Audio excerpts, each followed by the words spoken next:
Walden by Henry David Thoreau. Chapter 1, LibriVox Part 2. Most of the luxuries and many of the so-called comforts of life are not only not indispensable, but positive hindrances to the elevation of mankind. With respect to luxuries and comforts, the wisest have ever lived a more simple and meager life than the poor. The ancient philosophers, Chinese, Hindu, Persian, and Greek, were a class than which none has been poorer in outward riches, none so rich in inward. We know not much about them. It is remarkable that we know so much of them as we do. The same is true of the more modern reformers and benefactors of their race. None can be an impartial or wise observer of human life, but from the vantage ground of what we should call voluntary poverty. Of a life of luxury, the fruit is luxury, whether in agriculture or commerce or literature or art. There are nowadays professors of philosophy, but not philosophers. Yet it is admirable to profess because it was once admirable to live. To be a philosopher is not merely to have subtle thoughts, nor even to found a school, but so to love wisdom as to live according to its dictates, a life of simplicity, independence, magnanimity, and trust. It is to solve some of the problems of life, not only theoretically, but practically. The success of great scholars and thinkers is commonly a courtier-like success, not kingly, not manly. They make shift to live merely by conformity, practically as their fathers did, and are in no sense the progenitors of a noble race of men. But why do men degenerate ever? What makes families run out? What is the nature of the luxury which enervates and destroys nations? Are we sure that there is none of it in our own lives? The philosopher is in advance of his age, even in the outward form of his life. He is not fed, sheltered, clothed, warmed, like his contemporaries. How can a man be a philosopher and not maintain his vital heat by better methods than other men? When a man is warmed by the several modes which I have described, what does he want next?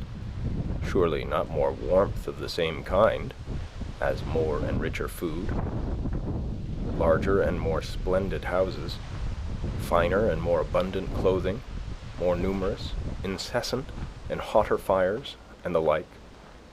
When he has obtained those things which are necessary to life, there is another alternative than to obtain the superfluities, and that is to adventure on life now, his vacation from humbler toil having commenced.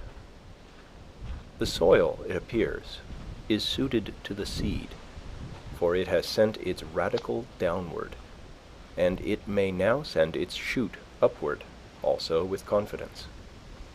Why has man rooted himself thus firmly in the earth, but that he may rise in the same proportion into the heavens above?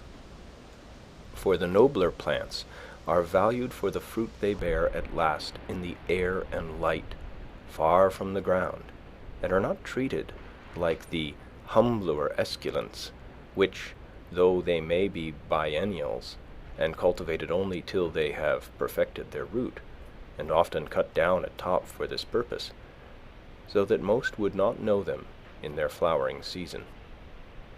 I do not mean to prescribe rules to strong and valiant natures, who will mind their own affairs, whether in heaven or hell, and perchance build more magnificently and spend more lavishly than the richest, without ever impoverishing themselves, not knowing how they live, if indeed there are any such as has been dreamed, nor to those who find their encouragement and inspiration in precisely the present condition of things, and cherish it with the fondness and enthusiasm of lovers. And, to some extent, I reckon myself in this number. I do not speak to those who are well employed, in whatever circumstances, and they know whether they are well employed or not, but mainly to the mass of men who are discontented, and idly complaining of the hardness of their lot, or of the times, when they might improve them. There are some who complain most energetically and inconsolably of any, because they are, as they say, doing their duty. I also have in mind that seemingly wealthy, but most terribly impoverished class of all, who have accumulated dross, but know not how to use it or get rid of it, and thus have forged their own golden or silver fetters. If I should attempt to tell how I have desired to spend my life in years past, it would probably surprise those of my readers who are somewhat acquainted with its actual history. It would certainly astonish those who know nothing about it. I will only hint at some of the enterprises which I have cherished. In any weather, at any hour of the day or night, I have been anxious to improve the nick of time, and notch it on my stick too, to stand on the meeting of two eternities, the past and future, which is precisely the present moment, to toe that line. You will pardon some obscurities, for there are more secrets in my trade than in most men's, and yet not voluntarily kept, but inseparable from its very nature. I would gladly tell all that I know about it, and never paint no admittance on my gate. I long ago lost a hound, a bay horse, and a turtle dove, and am still on their trail. Many are the travelers I have spoken concerning them, describing their tracks and what calls they answered to. I have met one or two who had heard the hound, and the tramp of the horse, and even seen the dove disappear behind a cloud, and they seemed as anxious to recover them as if they had lost them themselves.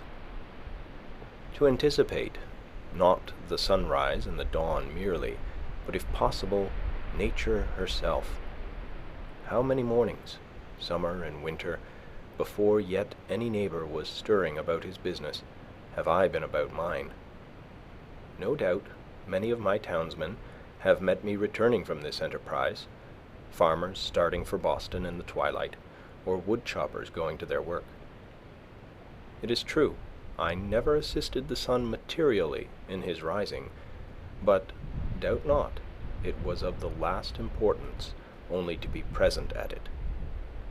So many autumn days and winter days spent outside the town, trying to hear what was in the wind, to hear and carry it express. I well nigh sunk all my capital in it, and lost my own breath into the bargain, running in the face of it. If it had concerned either of the political parties, depend upon it, it would have appeared in the Gazette with the earliest intelligence. At other times, watching from the observatory of some cliff or tree to telegraph any new arrival, or waiting at evening on the hilltops for the sky to fall, that I might catch something, though I never caught much, and that, manna-wise, would dissolve again in the sun. For a long time I was reporter to a journal, of no very wide circulation, whose editor has never yet seen fit to print the bulk of my contributions, and, as is too common with writers, I got only my labor for my pains. However, in this case my pains were their own reward.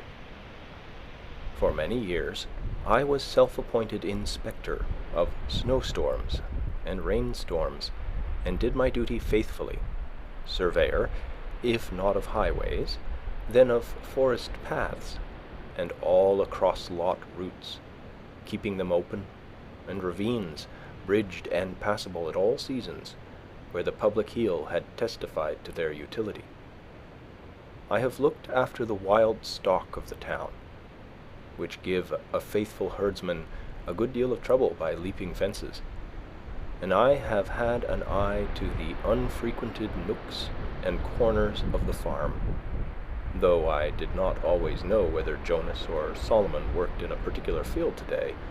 That was none of my business. I have watered the red huckleberry, the sand cherry and the nettle tree, the red pine and the black ash, the white grape and the yellow violet, which might have withered else in dry seasons. In short, I went on thus for a long time, I may say it without boasting, faithfully minding my business, till it became more and more evident that my townsmen would not, after all, admit me into the list of town officers, nor make my place a sinecure with a moderate allowance. My accounts, which I can swear to have kept faithfully, I have indeed never got audited, still less accepted, still less paid and settled. However, I have not set my heart on that. Not long since, a strolling Indian went to sell baskets at the house of a well-known lawyer in my neighborhood. "Do you wish to buy any baskets?" he asked. "No, we do not want any," was the reply. "What?" exclaimed the Indian as he went out the gate. "Do you mean to starve us?" Having seen his industrious white neighbors so well off that the lawyer had only to weave arguments, and by some magic wealth and standing followed, he had said to himself, "I will go into business. I will weave baskets. It is a thing which I can do," thinking that when he had made the baskets, he would have done his part, and then it would be the white man's to buy them. He had not discovered that it was necessary for him to make it worth the other's while to buy them, or at least make him think that it was so, or to make something else which it would be worth his while to buy. I, too, had woven a kind of basket of a delicate texture, but I had not made it worth anyone's while to buy them. Yet not the less in my case did I think it worth my while to weave them. And instead of studying how to make it worth men's while to buy my baskets, I studied rather how to avoid the necessity of selling them. The life which men praise and regard as successful is but one kind. Why should we exaggerate any one kind at the expense of the others? Finding that my fellow citizens were not likely to offer me any room in the courthouse, or any curacy or living anywhere else, but I must shift for myself, I turned my face more exclusively than ever to the woods, where I was better known. I determined to go into business at once, and not wait to acquire the usual capital, using such slender means as I had already got. My purpose in going to Walden Pond was not to live cheaply, nor to live dearly there, but to transact some private business with the fewest obstacles. To be hindered from accomplishing which for want of a little common sense, a little enterprise and business talent, appeared not so sad as foolish. I have always endeavored to acquire strict business habits. They are indispensable to every man. If your trade is with the celestial empire, then some small counting house on the coast, in some Salem harbor, will be fixture enough.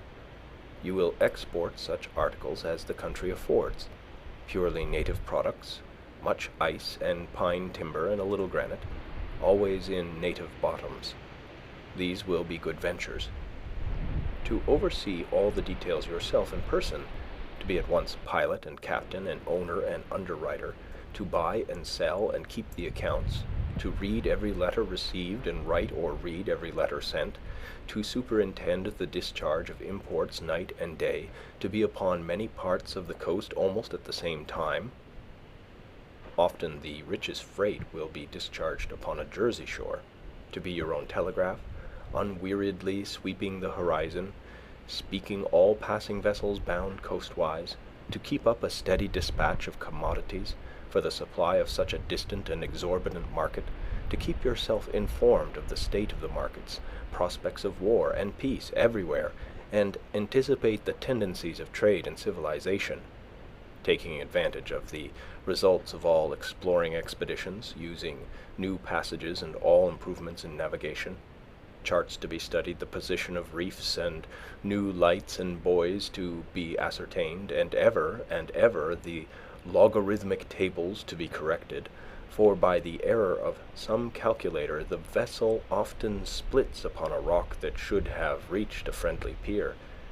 There is the untold fate of La Prousse, universal science to be kept pace with, studying the lives of all great discoverers and navigators, great adventurers and merchants, from Hanno and the Phoenicians down to our day.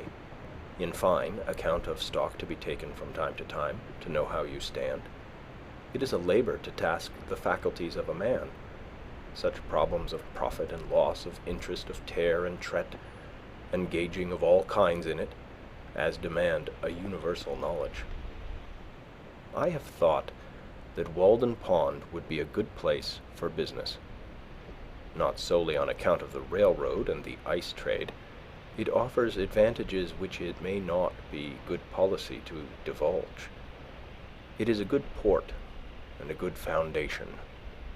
No Neva marshes to be filled, though you must everywhere build on piles of your own driving. It is said that a flood tide, with a westerly wind, and ice in the Neva, would sweep St. Petersburg from the face of the earth. As this business was to be entered into without the usual capital, it may not be easy to conjecture where those means, that will still be indispensable to every such undertaking, were to be obtained. As for clothing, to come at once to the practical part of the question, perhaps we are led oftener by the love of novelty and a regard for the opinions of men in procuring it, than by a true utility. Let him who has work to do recollect that the object of clothing is, first, to retain the vital heat, and secondly, in this state of society, to cover nakedness, and he may judge how much of any necessary or important work may be accomplished without adding to his wardrobe. Kings and queens who wear a suit but once, though made by some tailor or dressmaker to their majesties, cannot know the comfort of wearing a suit that fits. They are no better than wooden horses to hang the clean clothes on. Every day our garments become more assimilated to ourselves, receiving the impress of the wearer's character, until we hesitate to lay them aside without such delay and medical appliances and some such solemnity even as our bodies. No man ever stood the lower in my estimation for having a patch in his clothes. Yet I am sure that there is greater anxiety commonly to have fashionable, or at least clean and unpatched clothes, than to have a sound conscience. But even if the rent is not mended, perhaps the worst vice betrayed is improvidence. I sometimes try my acquaintances by such tests as this. Who could wear a patch, or 2 extra seams only, over the knee? Most behave as if they believed that their prospects for life would be ruined if they should do it. It would be easier for them to hobble to town with a broken leg than with a broken pantaloon. Often, if an accident happens to a gentleman's legs, they can be mended. But if a similar accident happens to the legs of his pantaloons, there is no help for it, for he considers not what is truly respectable, but what is respected. We know but few men, a great many coats and breeches. Dress a scarecrow in your latest shift, you standing shiftless by, who would not soonest salute the scarecrow? Passing a cornfield the other day, close by a hat and coat on a stake, I recognized the owner of the farm. He was only a little more weather-beaten than when I saw him last. I have heard of a dog that barked at every stranger who approached his master's premises, with clothes on, but as easily quieted by a naked thief. It is an interesting question how far men would retain their relative rank if they were divested of their clothes. Could you, in such a case, tell surely of any company of civilized men which belonged to the most respected class?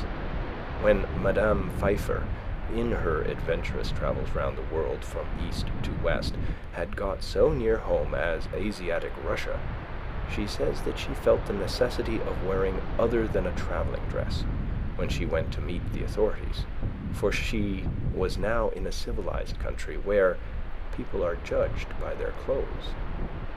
Even in our democratic New England towns, the accidental possession of wealth, and its manifestation in dress and equipage alone, obtain for the possessor almost universal respect.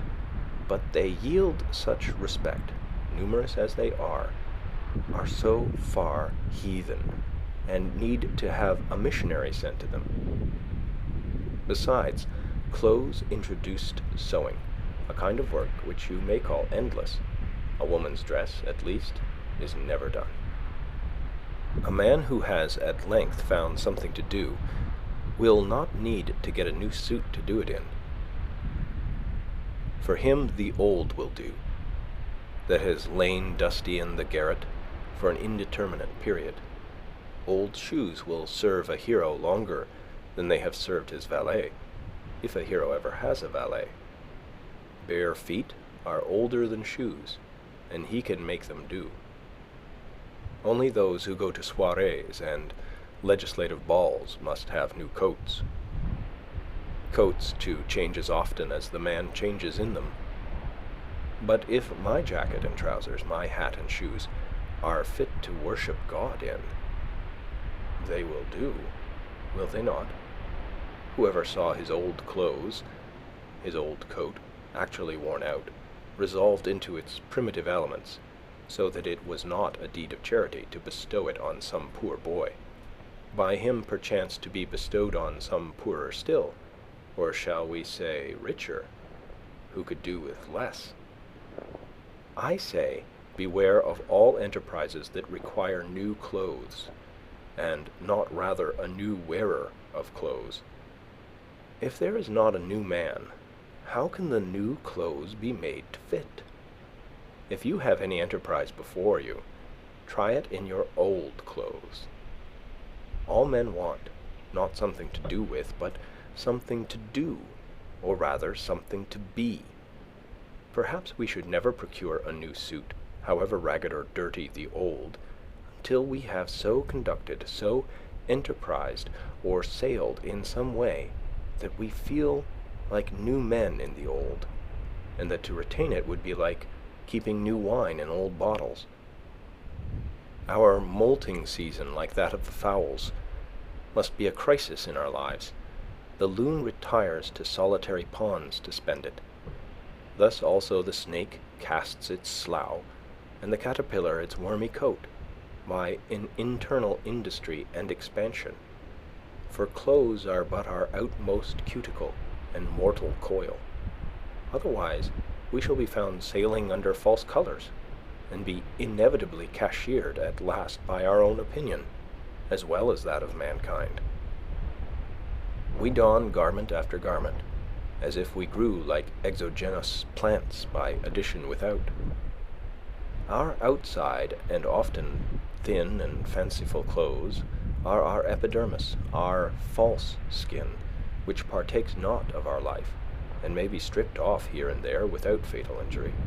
Our thicker garments, constantly worn, are our cellular integument, or cortex. But our shirts are our liber, or true bark, which cannot be removed without girdling, and so destroying the man. I believe that all races at some seasons wear something equivalent to the shirt. It is desirable that a man be clad so simply that he can lay his hands on himself in the dark, and that he live in all respects so compactly and preparedly that, if an enemy take the town, he can, like the old philosopher, walk out the gate empty-handed, without anxiety. while one thick garment is, for most purposes, as good as 3 thin ones, and cheap clothing can be obtained at prices really to suit customers, while a thick coat can be bought for $5, which will last as many years, thick pantaloons for $2, cowhide boots for $1.50 a pair, a summer hat for $0.25, and a winter cap for 62.5 cents. Or a better be made at home at a nominal cost, where is he so poor that, clad in such a suit of his own earning, there will not be found wise men to do him reverence. When I ask for a garment of a particular form, my tailoress tells me gravely, "They do not make them so now," not emphasizing the "they" at all, as if she quoted an authority as impersonal as the Fates, and I find it difficult to get what I want, simply because she cannot believe that I mean what I say, that I am so rash. When I hear this oracular sentence, I am for a moment absorbed in thought, emphasizing to myself each word separately that I may come at the meaning of it, that I may find out by what degree of consanguinity they are related to me, and what authority they may have in an affair which affects me so nearly. And finally, I am inclined to answer her with equal mystery, and without any more emphasis of the they. Quote, "It is true, they did not make them so recently, but they do now." End quote. Of what use this measuring of me if she does not measure my character, but only the breadth of my shoulders, as it were a peg to bang the coat on? We worship not the graces, nor the parse, but fashion. She spins and weaves and cuts with full authority. The head monkey at Paris puts on a traveler's cap, and all the monkeys in America do the same. I sometimes despair of getting anything quite simple and honest done in this world by the help of men. They would have to be passed through a powerful press first, to squeeze their old notions out of them, so that they would not so soon get upon their legs again. And then there would be someone in the company with a maggot in his head, hatched from an egg deposited there nobody knows when, for not even fire kills these things, and you would have lost your labor. Nevertheless, we will not forget that some Egyptian wheat was handed down to us by a mummy. On the whole, I think that it cannot be maintained that dressing has in this or any country risen to the dignity of an art. At present men make shift to wear what they can get. Like shipwrecked sailors, they put on what they can find on the beach, and at a little distance, whether of space or time, laugh at each other's masquerade. Every generation laughs at the old fashions, but follows religiously the new. We are amused at beholding the costume of Henry VIII or Queen Elizabeth, as much as if it was that of the king and queen of the Cannibal Islands. All costume off a man is pitiful or grotesque. It is only the serious eye peering from and the sincere life passed within it which restrain laughter and consecrate the costume of any people. Let Harlequin be taken with a fit of the colic, and his trappings will have to serve that mood too. When the soldier is hit by a cannonball, rags are as becoming as purple. The childish and savage taste of men and women for new patterns keeps how many shaking and squinting through kaleidoscopes that they may discover the particular figure which this generation requires today. The manufacturers have learned that this taste is merely whimsical. Of two patterns which differ only by a few threads more or less of a particular color, the one will be sold readily, the other lie on the shelf, though it frequently happens that after the lapse of a season the latter becomes the more fashionable. Comparatively, tattooing is not the hideous custom which it is called. It is not barbarous merely because the printing is skin deep and unalterable. I cannot believe that our factory system is the best mode by which men may get clothing. The condition of the operatives is becoming every day more like that of the English, and it cannot be wondered at, since, as far as I have heard or observed, the principal object is not that mankind may be well and honestly clad, but unquestionably that corporations may be enriched. In the long run, men hit only what they aim at. Therefore, though they should fail immediately, they had better aim at something high. As for a shelter, I will not deny that this is now a necessary of life, though there are instances of men having done without it for long periods in colder countries than this. Samuel Lang says that, quote, "The Laplander in his skin dress, and in a skin bag which he puts over his head and shoulders, will sleep night after night on the snow, in a degree of cold which would extinguish the life of one exposed to it in any woolen clothing," end quote. He had seen them asleep thus, yet he adds, quote, "They are not hardier than other people," end quote. But probably the man did not live long on the earth without discovering the convenience which there is in a house, the domestic comforts, which phrase may have originally signified the satisfactions of the house more than of the family, though these must be extremely partial and occasional in those climates where the house is associated in our thoughts with winter, or the rainy season chiefly, and 2/3 of the year, except for a parasol, is unnecessary. In our climate, in the summer, it was formerly almost solely a covering at night. In the Indian gazettes, a wigwam was the symbol of a day's march, and a row of them, cut or painted on the bark of a tree, signified that so many times they had camped. Man was not made so large-limbed and robust, but that he must seek to narrow his world and wall in a space such as fitted him. He was at first bare and out of doors, but though this was pleasant enough in serene and warm weather, by daylight, the rainy season and the winter, to say nothing of the torrid sun, would perhaps have nipped his race in the bud if he had not made haste to clothe himself with the shelter of a house. Adam and Eve, according to the fable, wore the bower before other clothes. Man wanted a home, a place of warmth or comfort, first of warmth, then the warmth of the affections. We may imagine a time when, in the infancy of the human race, some enterprising mortal crept into a hollow in a rock for shelter. Every child begins the world again to some extent, and loves to stay outdoors even in wet and cold. It plays house as well as horse, having an instinct for it. Who does not remember the interest with which, when young, he looked at shelving rocks or any approach to a cave? It was the natural yearning of that portion, any portion of our most primitive ancestor which still survived in us. From the cave we have advanced to roofs of palm leaves, of bark and boughs, of linen woven and stretched, of grass and straw, of boards and shingles, of stones and tiles.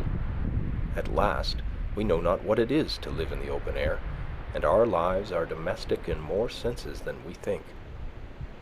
From the hearth, the field is a great distance.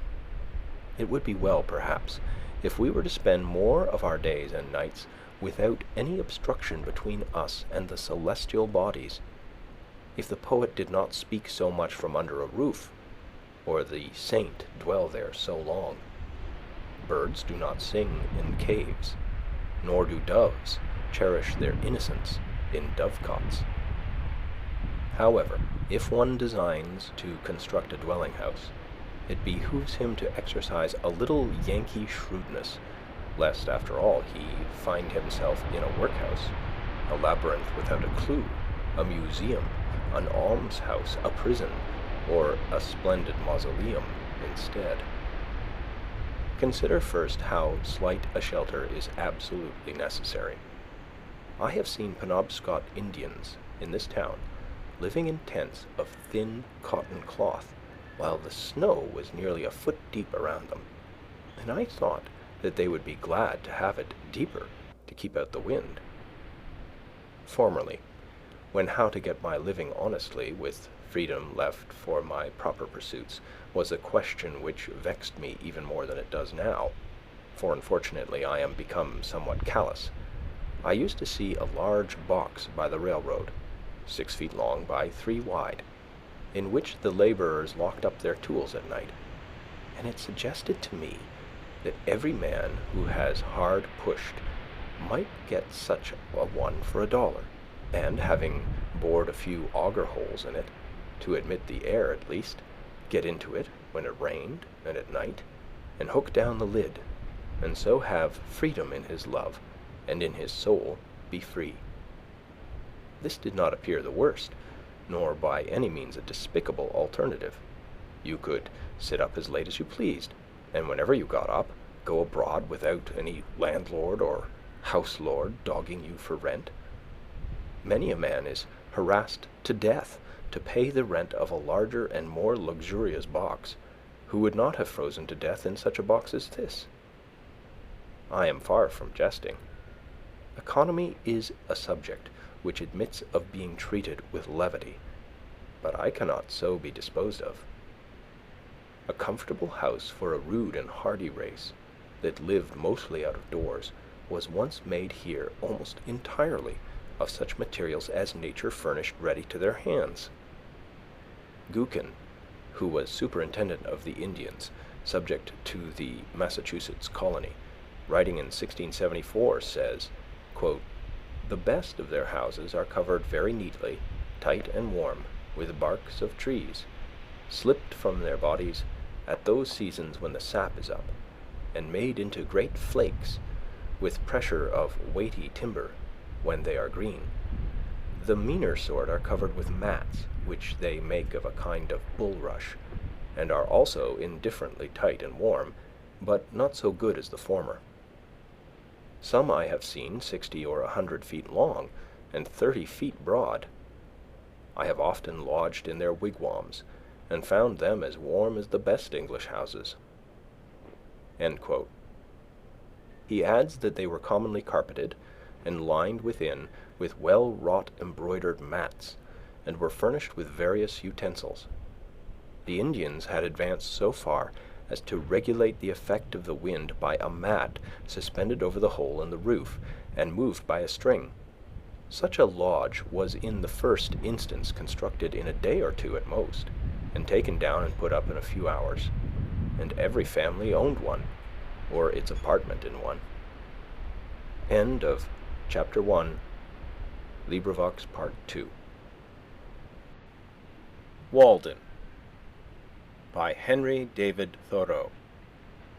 Chapter 1, Economy, LibriVox Part 3.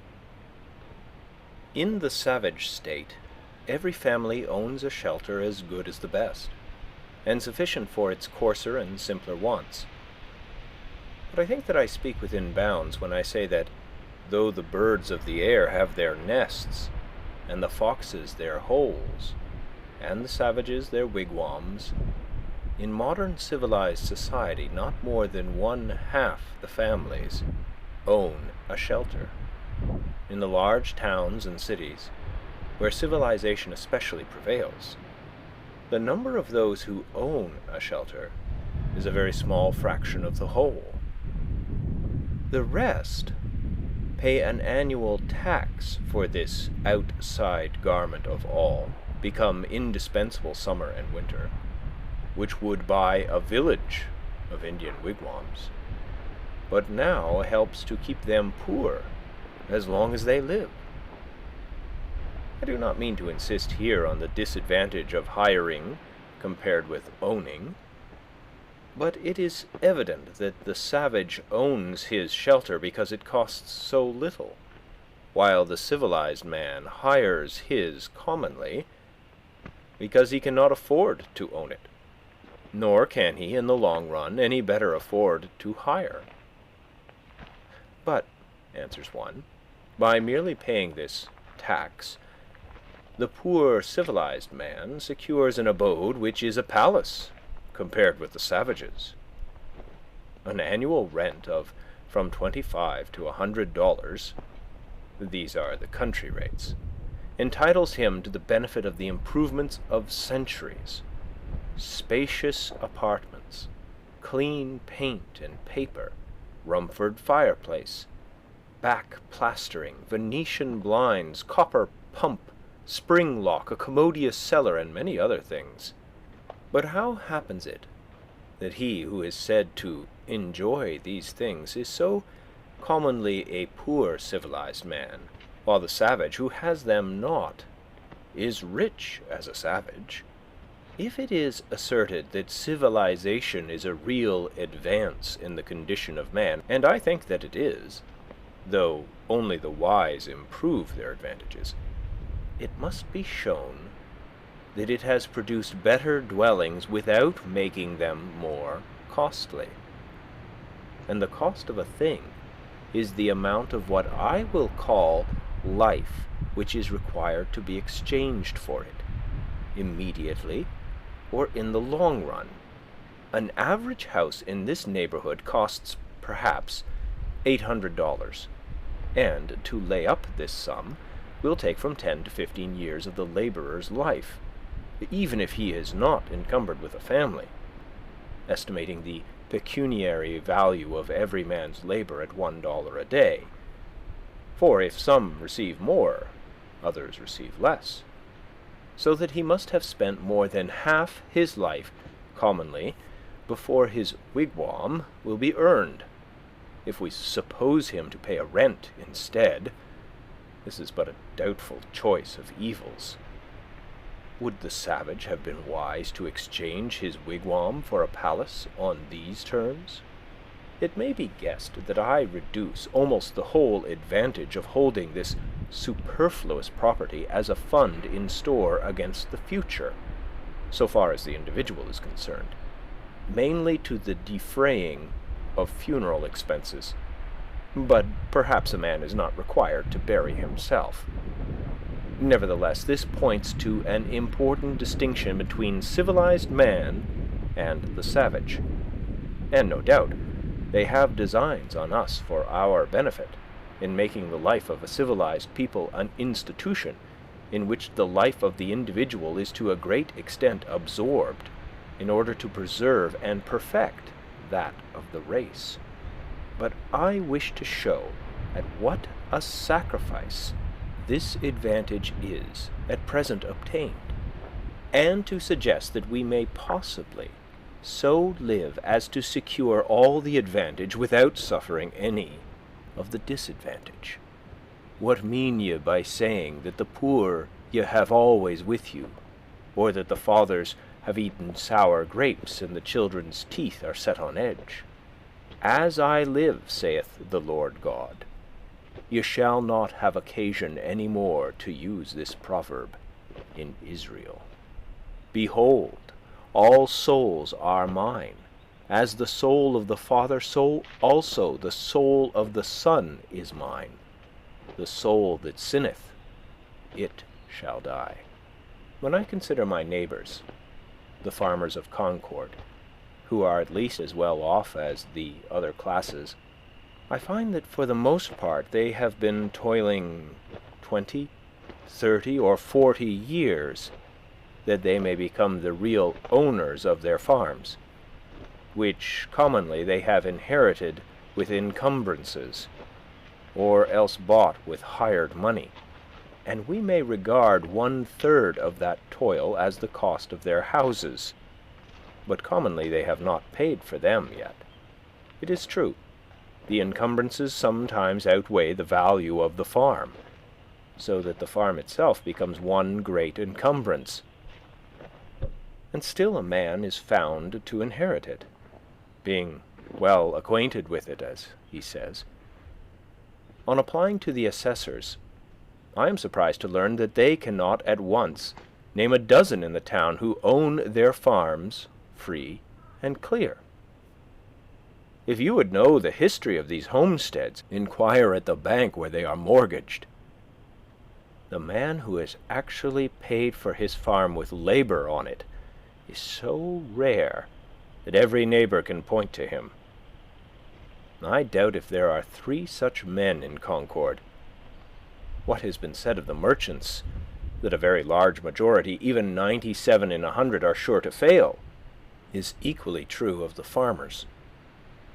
With regard to the merchants, however, one of them says pertinently that a great part of their failures are not genuine pecuniary failures, but merely failures to fulfill their engagements, because it is inconvenient. That is, it is the moral character that breaks down. But this puts an infinitely worse face on the matter, and suggests, besides, that probably not even the other 3 succeed in saving their souls, but are perchance bankrupt in a worse sense than they who fail honestly. Bankruptcy and repudiation are the springboards from which much of our civilization vaults and turns its somersets. But the savage stands on the unelastic plank of famine. Yet the Middlesex cattle show goes off here with eclat annually, as if all the joints of the agricultural machine were suent. The farmer is endeavoring to solve the problem of a livelihood by a formula more complicated than the problem itself. To get his shoestrings, he speculates in herds of cattle. With consummate skill, he has set his trap with a hair spring to catch comfort and independence, and then, as he turned away, got his own leg into it. This is the reason he is poor, and for a similar reason we are all poor in respect to 1,000 savage comforts, though surrounded by luxuries. As Chapman sings, quote, "The false society of men, for earthly greatness, all heavenly comforts rarefies to air." And when the farmer has got his house, he may not be the richer, but the poorer for it, and it be the house that has got him. As I understand it, that was a valid objection urged by Momus against the house which Minerva made, that she, quote, "had not made it movable, by which means a bad neighborhood might be avoided," end quote.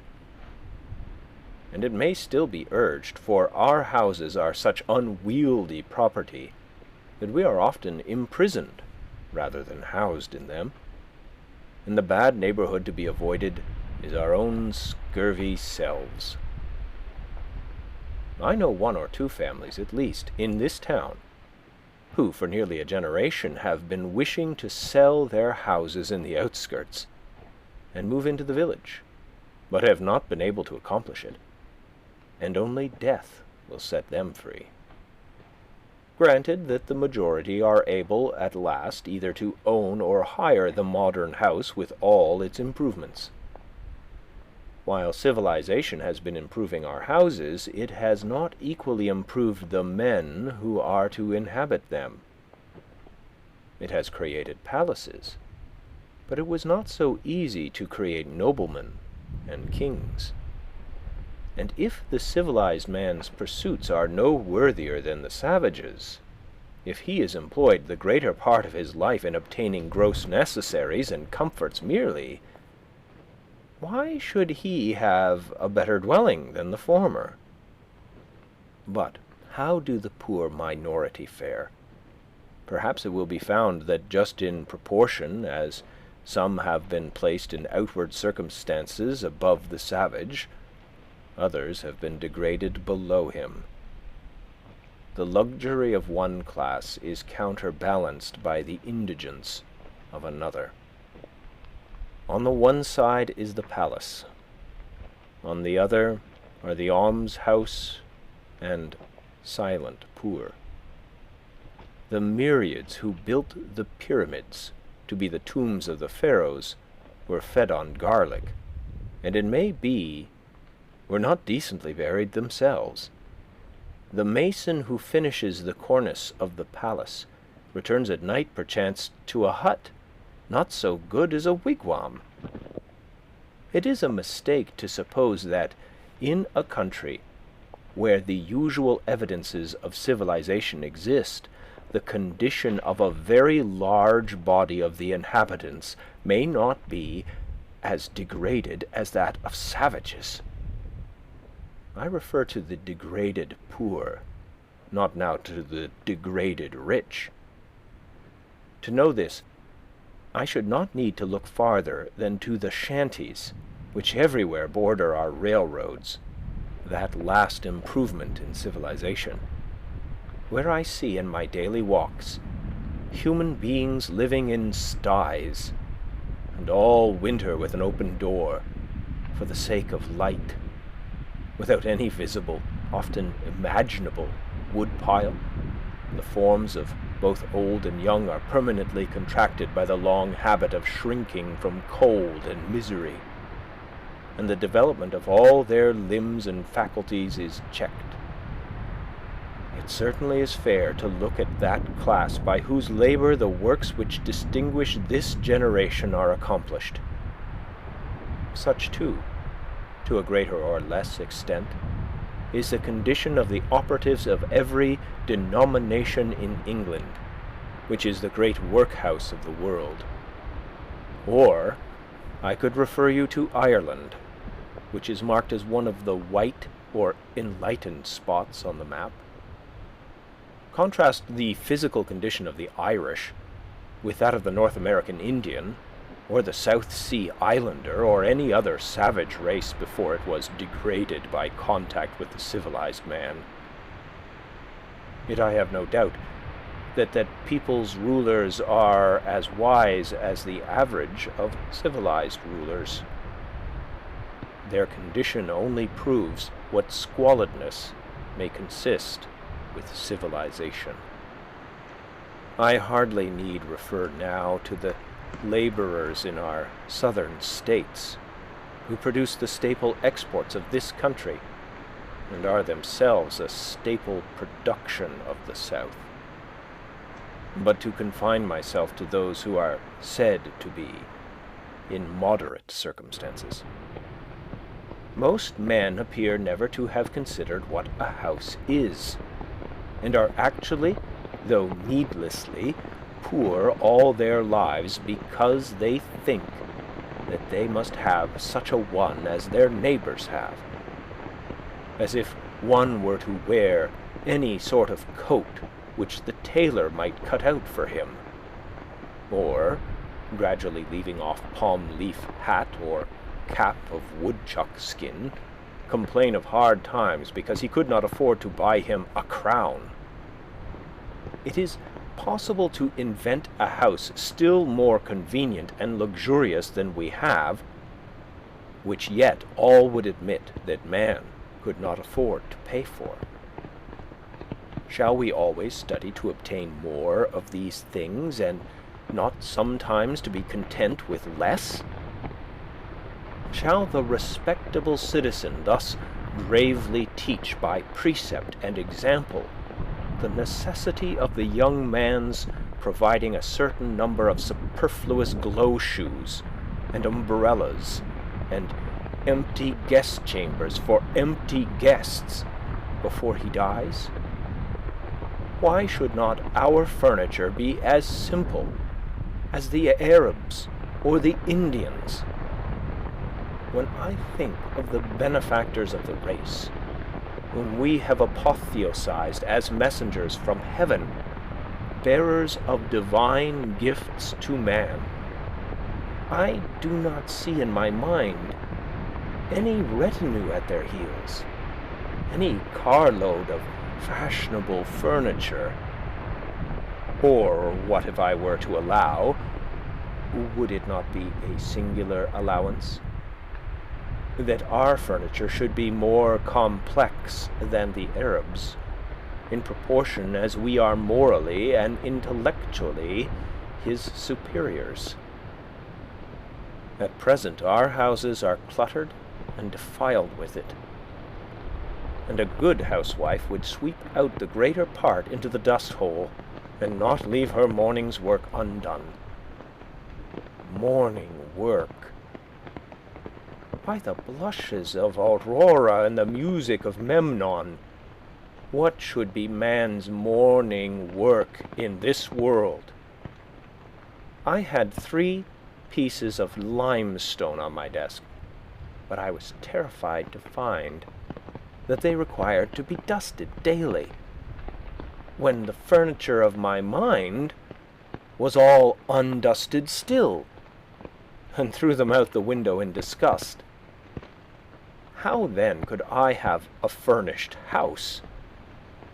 I would rather sit in the open air, for no dust gathers on the grass, unless where man has broken ground. It is the luxurious and dissipated who set the fashions which the herd so diligently follow. The traveller who stops at the best houses, so called, soon discovers this. For the publicans presume him to be a Sardanapalus, and if he resigned himself to their tender mercies, he would soon be completely emasculated. I think that in the railroad car we are inclined to spend more on luxury than on safety and convenience, and it threatens without attaining these to become no better than a modern drawing-room, with its divans and ottomans and sunshades and 100 other oriental things, which we are taking west with us, invented for the ladies of the harem and the effeminate natives of the celestial empire, which Jonathan should be ashamed to know the names of. I would rather sit on a pumpkin and have it all to myself than be crowded on a velvet cushion. I would rather ride on earth in an ox cart, with a free circulation, than go to heaven in the fancy car of an excursion train and breathe a malaria all the way. The very simplicity and nakedness of man's life in the primitive ages imply this advantage, at least, that they left him still but a sojourner in nature. When he was refreshed with food and sleep, he contemplated his journey again. He dwelt, as it were, in a tent in this world, and was either threading the valleys or crossing the plains or climbing the mountain tops. But lo, men have become the tools of their tools. The man who independently plucked the fruits when he was hungry has become a farmer, and he who stood under a tree for shelter, a housekeeper. We now no longer camp as for a night, but have settled down on earth and forgotten heaven. We have adopted Christianity merely as an improved method of agriculture. We have built for this world a family mansion, and for the next, a family tomb.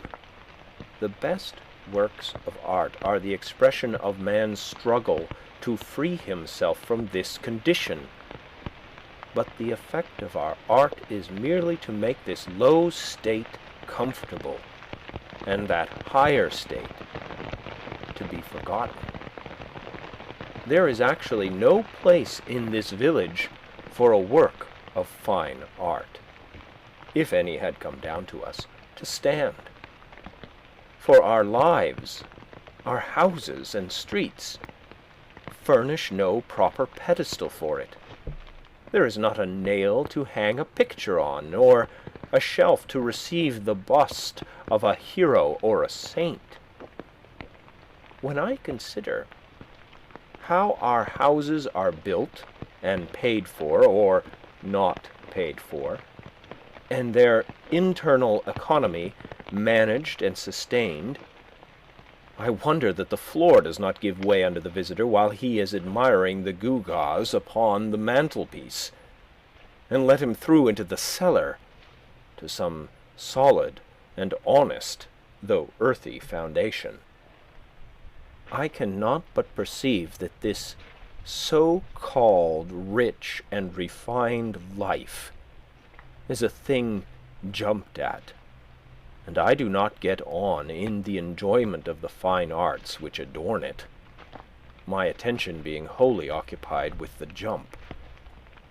For I remember that the greatest genuine leap due to human muscles alone, on record, is that of certain wandering Arabs who are said to have cleared 25 feet on level ground. Without factitious support, man is sure to come to earth again beyond that distance. The first question which I am tempted to put to the proprietor of such great impropriety is, who bolsters you? Are you one of the 97 who fail, or the 3 who succeed? Answer me these questions, and then perhaps I may look at your baubles and find them ornamental. The cart before the horse is neither beautiful nor useful. Before we can adorn our houses with beautiful objects, the walls must be stripped, and our lives must be stripped, and beautiful housekeeping and beautiful living be laid for a foundation. Now, a taste for the beautiful is most cultivated out of doors, where there is no house and no housekeeper. Old Johnson, in his Wonder-Working Providence, speaking of the first settlers of this town, with whom he was contemporary, tells us that, quote, they burrow themselves in the earth for their first shelter under some hillside, and, casting the soil aloft upon timber, they make a smoky fire against the earth at the highest side. End quote. They did not, quote, provide them houses, end quote, says he, quote, till the earth by the Lord's blessing brought forth bread to feed them, end quote. And the first year's crop was so light that, quote, they were forced to cut their bread very thin for a long season, end quote. The secretary of the province of New Netherland, writing in Dutch in 1650, for the information of those who wished to take up land there, states more particularly that, quote, those in New Netherland, and especially in New England, who have no means to build farmhouses, at first, according to their wishes, dig a square pit in the ground, cellar fashion, 6 or 7 feet deep, as long and as broad as they think proper, case the earth inside with wood all around the wall, and line the wood with the bark of trees or something else to prevent the caving in of the earth, floor this cellar with plank, and wainscot it overhead for a ceiling, raise a roof of spars clear up, and cover the spars with bark or green sods, so that they can live dry and warm in these houses with their entire families for 2, 3, and 4 years, it being understood that partitions are run through these cellars which are adapted to the size of the family. The wealthy and principal men in New England, in the beginning of the colonies, commenced their first dwelling houses in this fashion for 2 reasons. Firstly, in order not to waste time in building, and not to want food the next season. Secondly, in order not to discourage poor laboring people, whom they brought over in numbers from fatherland. In the course of 3 or 4 years, when the country became adapted to agriculture, they built themselves handsome houses, spending on them several thousands. End quote. In this course which our ancestors took, there was a show of prudence, at least, as if their principle were to satisfy the more pressing wants first. But are the more pressing wants satisfied now? When I think of acquiring for myself one of our luxurious dwellings, I am deterred for so to speak, the country is not yet adapted to human culture, and we are still forced to cut our spiritual bread far thinner than our forefathers did their wheaten. Not that all architectural ornament is to be neglected, even in the rudest periods, but let our houses first be lined with beauty, where they come in contact with our lives, like the tenement of the shellfish, and not overlaid with it. But, alas, I have been inside one or two of them, and know what they are lined with. Though we are not so degenerate, but that we might possibly live in a cave or a wigwam, or wear skins today, it certainly is better to accept the advantages, though so dearly bought, which the invention and industry of mankind offer. In such a neighborhood as this, boards and shingles, lime and bricks are cheaper and more easily obtained than suitable caves, or whole logs, or bark in sufficient quantities, or even well-tempered clay or flat stones. I speak understandingly on this subject, for I have made myself acquainted with it both theoretically and practically. With a little more wit we might use these materials so as to become richer than the richest now are, and make our civilization a blessing. The civilized man is a more experienced and wiser savage. But to make haste to my own experiment. Near the end of March 1845, I borrowed an axe, and went down to the woods, by Walden Pond, nearest to where I intended to build my house, and began to cut down some tall, arrowy white pines, still in their youth, for timber. It is difficult to begin without borrowing, but perhaps it is the most generous course, thus to permit your fellow man to have an interest in your enterprise. The owner of the axe, as he released his hold on it, said that it was the apple of his eye, but I returned it sharper than I received it. It was a pleasant hillside where I worked, covered with pine woods, through which I looked out on the pond, and a small open field in the woods where pines and hickories were springing up. The ice in the pond was not yet dissolved, though there were some open spaces, and it was all dark-colored and saturated with water. There were some slight flurries of snow during the days that I worked there, but for the most part when I came out on to the railroad on my way home, its yellow sand heap stretched away gleaming in the hazy atmosphere, and the rails shone in the spring sun, and I heard the lark and pewee and other birds already come to commence another year with us. They were pleasant spring days, in which the winter of man's discontent was thawing as well as the earth, and the life that had lain torpid began to stretch itself. One day, when my axe had come off and I had cut a green hickory for a wedge, driving it with a stone, and had placed the whole to soak in a pond hole in order to swell the wood, I saw a striped snake run into the water, and he lay on the bottom, apparently without inconvenience, as long as I stayed there, or more than a quarter of an hour, perhaps because he had not yet fairly come out of the torpid state. It appeared to me that for a likely reason men remain in their present low and primitive condition.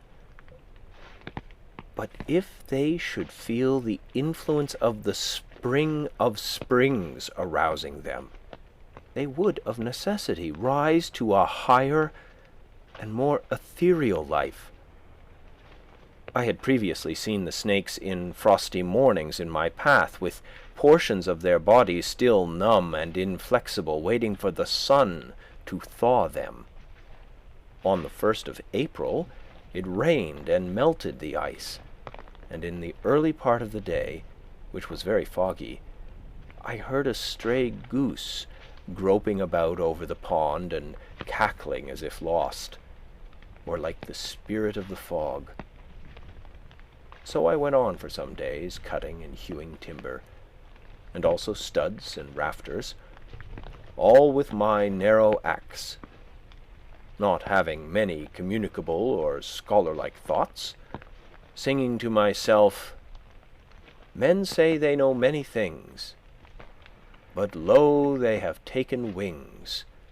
The arts and sciences, and 1,000 appliances, the wind that blows, is all that anybody knows."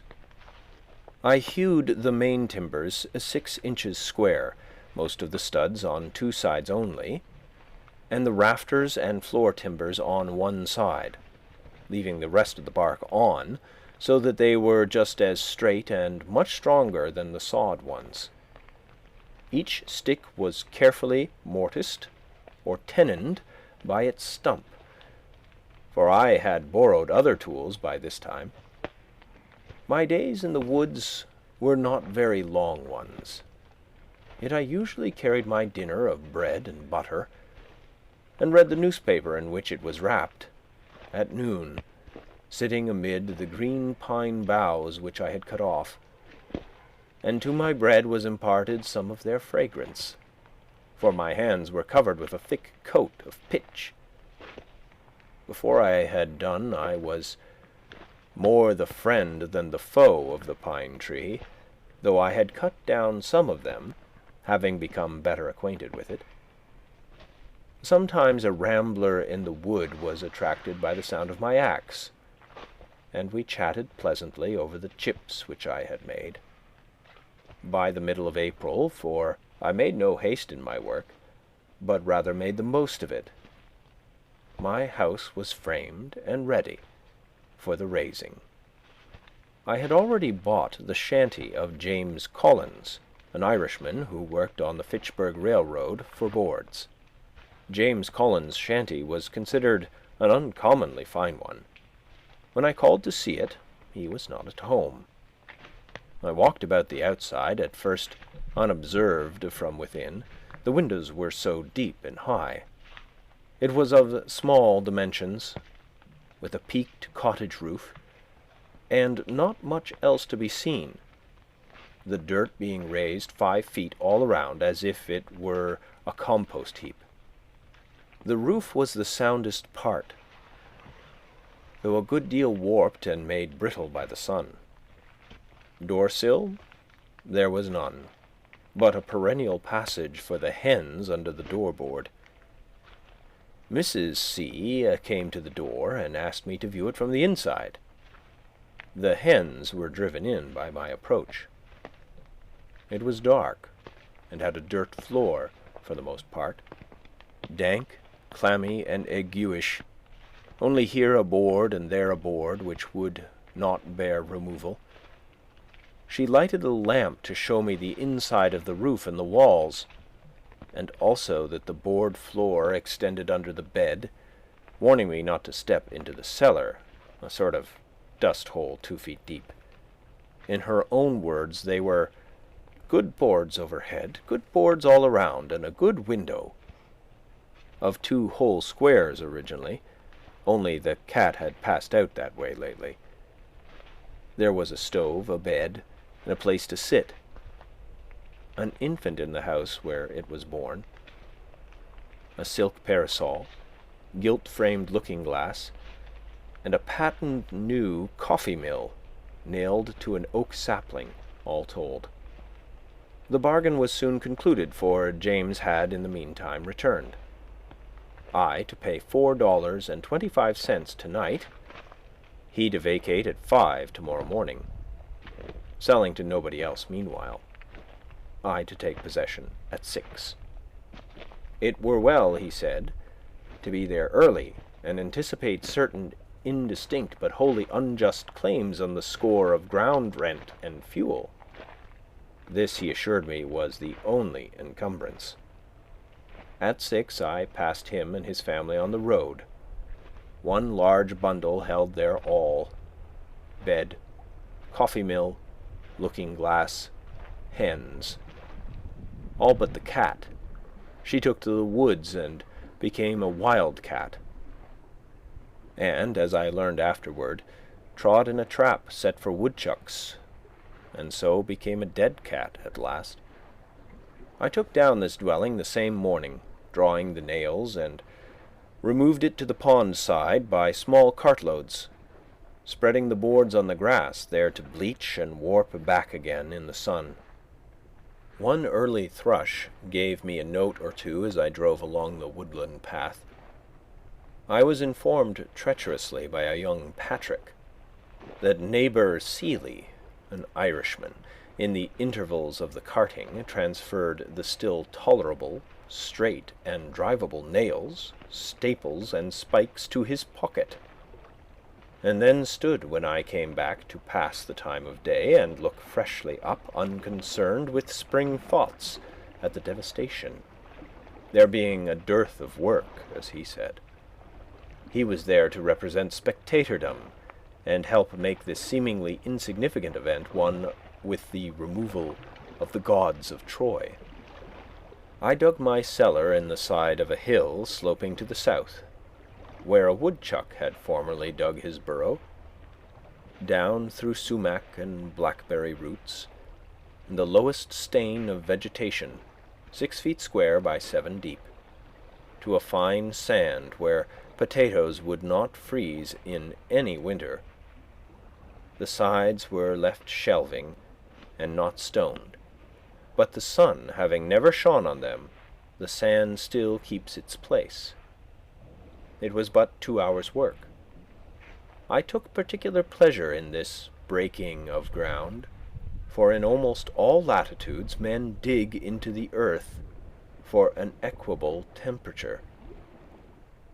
Under the most splendid house in the city is still to be found the cellar, where they store their roots as of old, and long after the superstructure has disappeared, posterity remark its dent in the earth. The house is still but a sort of porch at the entrance of a burrow. At length, in the beginning of May, with the help of some of my acquaintances, rather to improve so good an occasion for neighborliness than from any necessity, I set up the frame of my house. No man was ever more honored in the character of his raisers than I. They are destined, I trust, to assist at the raising of loftier structures one day. I began to occupy my house on the 4th of July, as soon as it was boarded and roofed, for the boards were carefully feather-edged and lapped, so that it was perfectly impervious to rain. But before boarding I laid the foundation of a chimney at one end, bringing 2 cartloads of stones up the hill from the pond in my arms. I built the chimney after my hoeing in the fall, before a fire became necessary for warmth, doing my cooking in the meanwhile out of doors on the ground, early in the morning, which mode I still think is in some respects more convenient and agreeable than the usual one. When it stormed before my bread was baked, I fixed a few boards over the fire and sat under them to watch my loaf, and passed some pleasant hours in that way. In those days when my hands were much employed, I read but little, but the least scraps of paper which lay on the ground, my holder or tablecloth, afforded me as much entertainment, in fact, answered the same purpose as the Iliad. It would be worth the while to build still more deliberately than I did, considering, for instance, what foundation a door, a window, a cellar, a garret, have in the nature of man, and perchance never raising any superstructure until we found a better reason for it than our temporal necessities even. there is some of the same fitness in a man's building his own house that there is in a bird's building its own nest. Who knows but if men constructed their dwellings with their own hands and provided food for themselves and families simply and honestly enough, the poetic faculty would be universally developed, as birds universally sing when they are so engaged. But alas, we do like cowbirds and cuckoos, which lay their eggs in nests which other birds have built, and cheer no traveller with their chattering and unmusical notes. Shall we forever resign the pleasure of construction to the carpenter? What does architecture amount to in the experience of the mass of men? I never in all my walks came across a man engaged in so simple and natural an occupation as building his house. We belong to the community. It is not the tailor alone who is the 9th part of a man. It is as much the preacher and the merchant and the farmer. Where is this division of labor to end? And what object does it finally serve? No doubt another may also think for me, but it is not therefore desirable that he should do so to the exclusion of my thinking for myself. True, there are architects so called in this country, and I have heard of one at least possessed with the idea of making architectural ornaments have a core of truth, a necessity, and hence a beauty, as if it were a revelation to him. All very well, perhaps, from his point of view, but only a little better than the common dilettantism. A sentimental reformer in architecture, he began at the cornice, not at the foundation. It was only how to put a core of truth within the ornaments, that every sugar plum, in fact, might have an almond or caraway seed in it, though I hold that almonds are most wholesome without the sugar, and not how the inhabitant, the indweller, might build truly within and without, and let the ornaments take care of themselves. What reasonable man ever supposed that ornaments were something outward and in the skin merely? That the tortoise got his spotted shell, or the shellfish its mother-o'-pearl tints, by such a contract as the inhabitants of Broadway their Trinity Church. But a man has no more to do with the style of architecture of his house than a tortoise with that of its shell. Nor need the soldier be so idle as to try to paint the precise color of his virtue on his standard. The enemy will find it out. He may turn pale when the trial comes. This man seemed to me to lean over the cornice and timidly whisper his half-truth to the rude occupants, who really knew it better than he.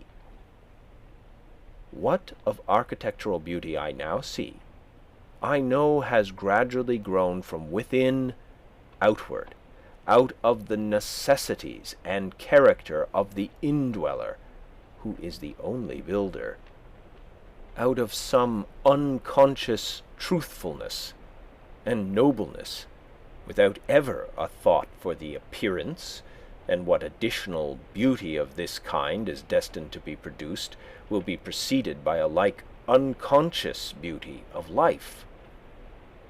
The most interesting dwellings in this country, as the painter knows, are the most unpretending, humble log huts and cottages of the poor commonly. It is the life of the inhabitants whose shells they are, and not any peculiarity in their surfaces merely which make them picturesque. And equally interesting will be the citizen's suburban box, when his life shall be as simple and as agreeable to the imagination, and there is as little straining after effect in the style of his dwelling. A great proportion of architectural ornaments are literally hollow, and a September gale would strip them off like borrowed plumes, without injury to the substantials. They can do without architecture who have no olives nor wines in the cellar. What if an equal ado were made about the ornaments of style in literature, and the architects of our Bibles spent as much time about their cornices as the architects of our churches do? So are made the belles lettres and the beaux-arts, and their professors. Much it concerns a man, forsooth, how a few sticks are slanted over him or under him, and what colours are daubed upon his box. It would signify somewhat if, in any earnest sense, he slanted them and daubed it. But the spirit having departed out of the tenant, it is of a piece with constructing his own coffin, the architecture of the grave. And carpenter is but another name for coffin maker. One man says, in his despair or indifference to life, take up a handful of the earth at your feet and paint your house that color. Is he thinking of his last and narrow house? Toss up a copper for it as well. What an abundance of leisure he must have.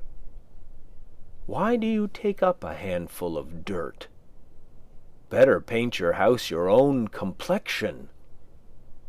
Let it turn pale or blush for you. An enterprise to improve the style of cottage architecture. When you have got my ornaments ready, I will wear them. Before winter I built a chimney, and shingled the sides of my house, which were already impervious to rain, with imperfect and sappy shingles made of the first slice of the log, whose edges I was obliged to straighten with a plane. I have thus a tight shingled and plastered house, 10 feet wide by 15 long, and 8 feet posts, with a garret and a closet, a large window on each side, 2 trap-doors, 1 door at the end, and a brick fireplace opposite. The exact cost of my house, paying the usual price for such materials as I used, but not counting the work, all of which was done by myself, was as follows, and I give the details because very few are able to tell exactly what their houses cost, and fewer still, if any, the separate cost of the various materials which compose them. Boards, $8, 3 cents plus, mostly shanty boards. Refuse shingles for roof sides, $4. Laths, $1.25. 2 second-hand windows with glass, $2.43. 1,000 old brick, $4. 2 casks of lime, $2.40. That was high. Hair, 31 cents, more than I needed. Mantle tree iron, 15 cents. Nails, $3.90. Hinges and screws, 14 cents. Latch, 10 cents. Chalk, 1 cent. Transportation, $1.40. I carried a good part on my back. In all, $28.12 plus. These are all the materials, excepting the timber, stones, and sand which I claimed by squatter's right. I have also a small woodshed adjoining, made chiefly of the stuff which was left after building the house. I intend to build me a house which will surpass any on the main street in Concord in grandeur and luxury, as soon as it pleases me as much, and will cost me no more than my present one. I thus found that the student who wishes for a shelter can obtain one for a lifetime at an expense not greater than the rent which he now pays annually. If I seem to boast more than is becoming, my excuse is that I brag for humanity rather than for myself, and my shortcomings and inconsistencies do not affect the truth of my statement. Notwithstanding much cant and hypocrisy, chaff which I find it difficult to separate from my wheat, but for which I am as sorry as any man, I will breathe freely and stretch myself in this respect. It is such a relief to both the moral and physical system, and I am resolved that I will not, through humility, become the devil's attorney.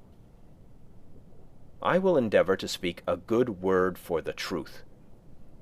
At Cambridge College the mere rent of a student's room, which is only a little larger than my own, is $30 each year, though the corporation had the advantage of building 32 side by side and under one roof, and the occupant suffers the inconvenience of many and noisy neighbors, and perhaps a residence in the 4th story.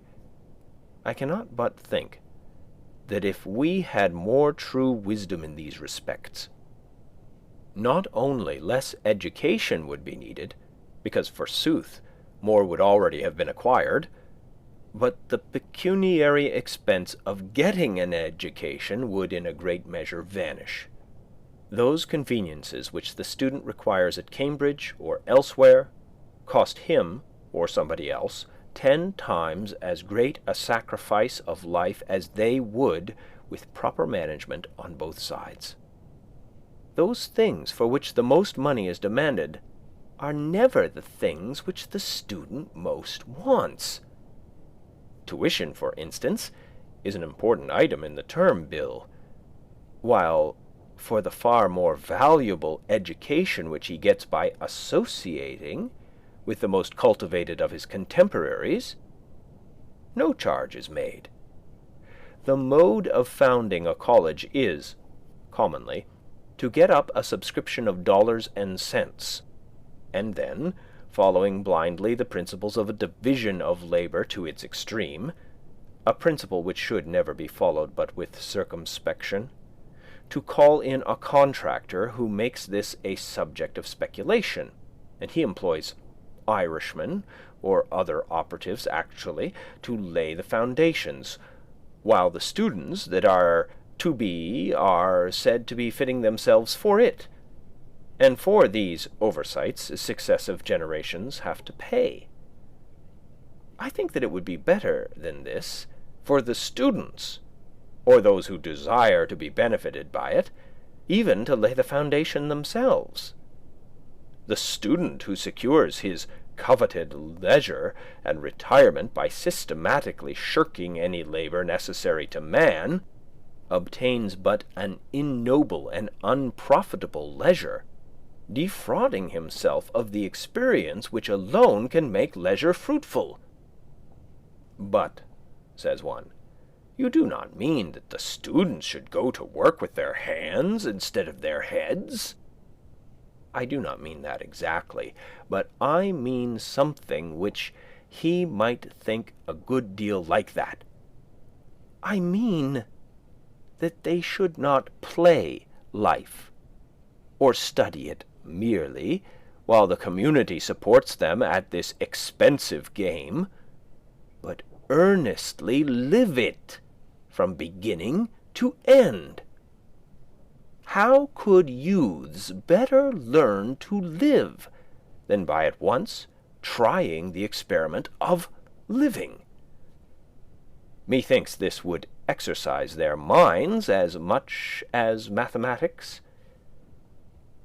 If I wished a boy to know something about the arts and sciences, for instance, I would not pursue the common course, which is merely to send him into the neighbourhood of some professor, where anything is professed and practised but the art of life, to survey the world through a telescope or a microscope, and never with his natural eye, to study chemistry, and not learn how his bread is made, or mechanics, and not learn how it is earned, to discover new satellites to Neptune, and not detect the motes in his eyes, or to what vagabond he is a satellite himself, or to be devoured by the monsters that swarm all around him, while contemplating the monsters in a drop of vinegar. Which would have advanced the most at the end of a month?